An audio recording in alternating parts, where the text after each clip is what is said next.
The map is completely modular, but in this setup I've arranged it in a 3x3 of large tiles. The unexplored tiles are shuffled and randomly placed on each region. There are 7 different types of unexplored tiles, ranging from new regions where resources can be gathered to traps that cause fatal injuries. A king's grounds for each player at the opposite ends of the map. The timeline, this keeps track of all the game's events and phases.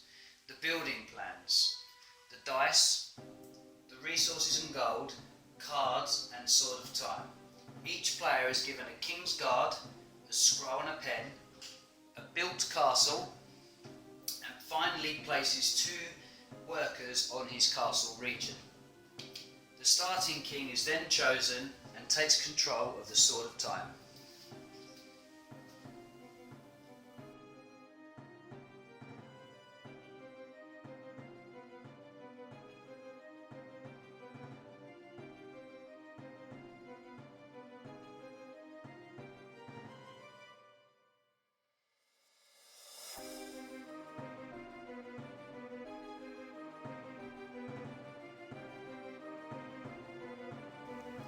There are 7 units in your world, and each one unique.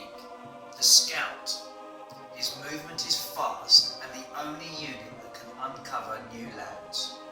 The Workers. These men and women are the foundation of the game. They chop wood, mine for stone and farm for meat. The Swordsmen. Born to fight. They excel in numbers. The Horsemen.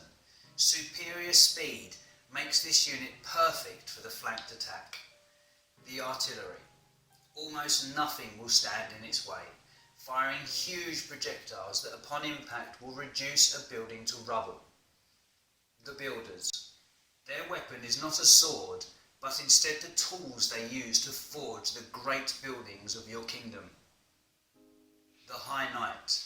The crowning point of the battlefield, for it is your blood that runs through his veins. He cannot be bought, he is born.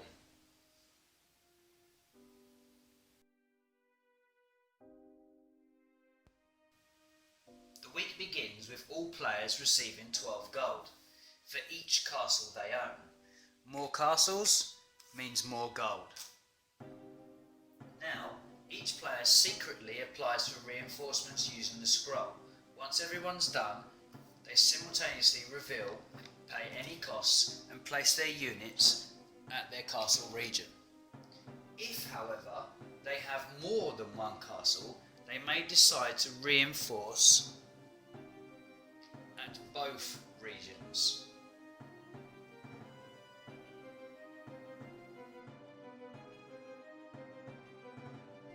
A unit's rank is used in movement and attack.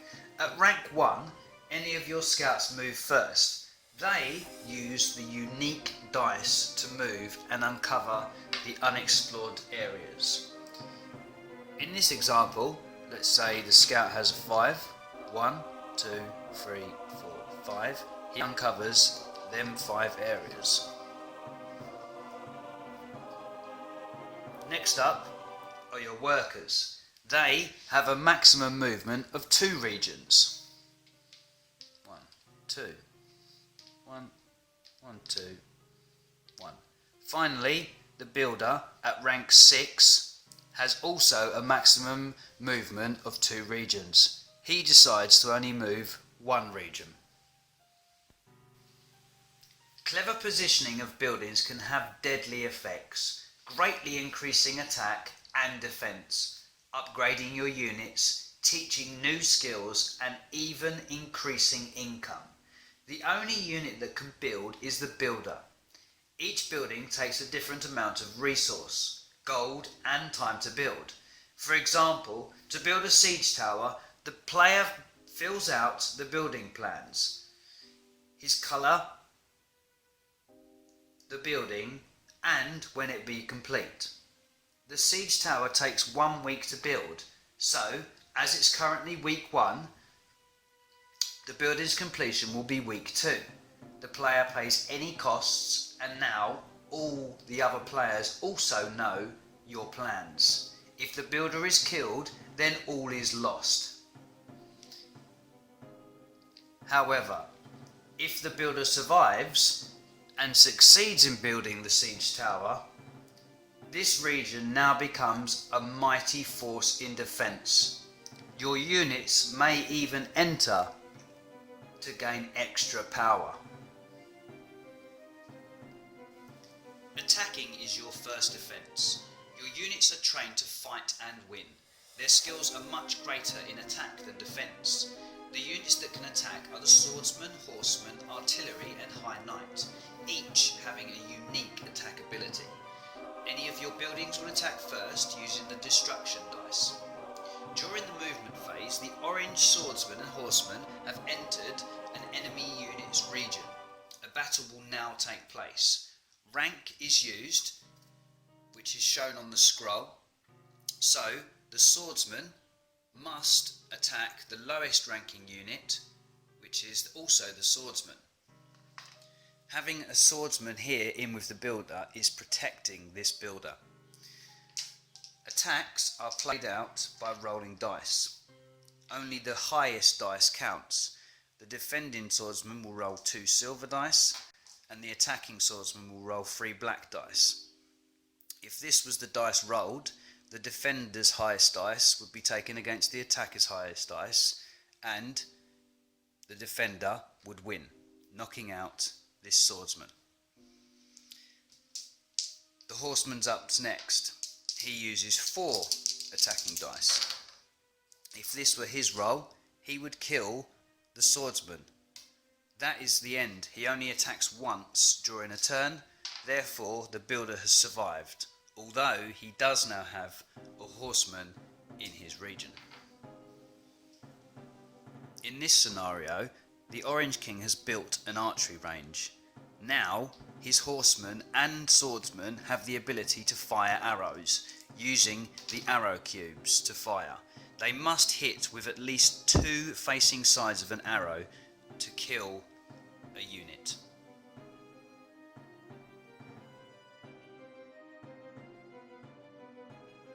The first part of the event phase is counting up resources. The King's grounds contain a mine, a forest, and a farm. Each of these will allow each worker to gather 2 of any resource. On the world map, however, some tiles can give each worker up to 4 of each resource. This tile allows the worker to choose the resource he will gather. Let's have a look at what the outcome of this setup is. The worker in the farm will gather 2 meat. The 2 workers in the forest will gather 4 wood, 2 each. The worker on this tile decides to gather 2 stone, and the worker up here would have gathered 3 meat. However, as there's an enemy unit here, he cannot gather anything. For most weeks, the visit from the trader signifies the end of the week.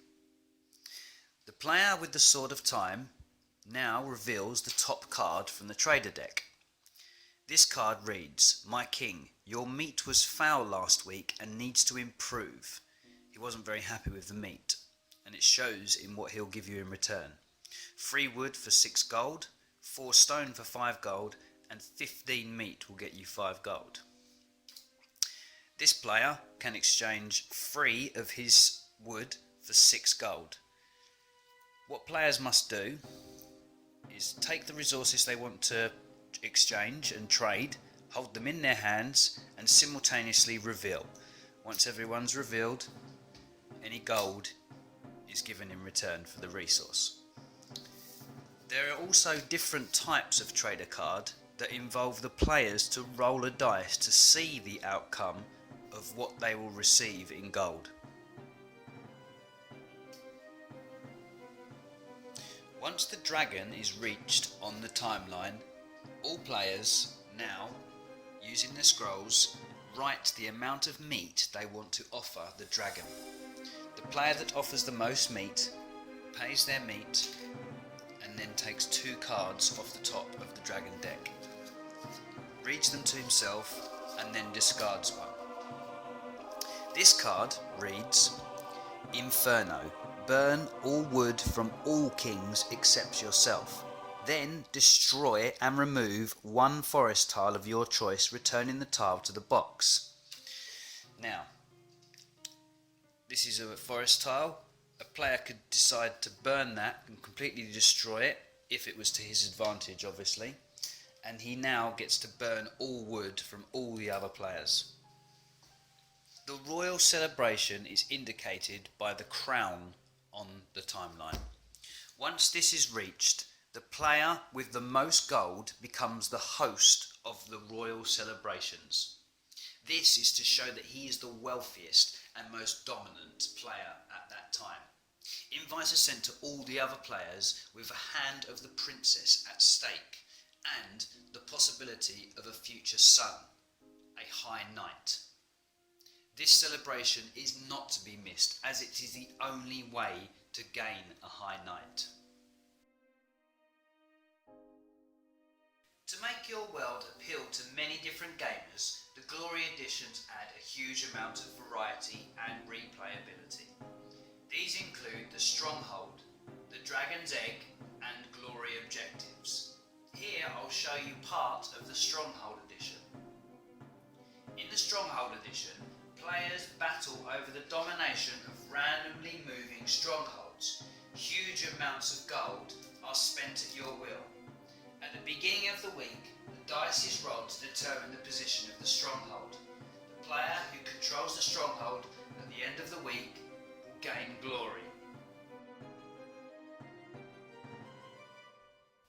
And finally, I wanted to show you the elemental dice. Using the elemental dice will change the game's world forever. At the beginning of the game, players choose where they want the elemental dice to be rolled. When reached, the outcome of the dice is acted upon instantly and affects all players. The effects range from earthquakes that tear the ground apart to dust storms that, if caught in, will blind all in its path. Hi, my name's Stephen Croucher and I'm the designer of your world. I made this video to give you an idea of the gameplay and show you just some of the many features available in the game. For any more information, please contact me via the email address below. And thank you for watching.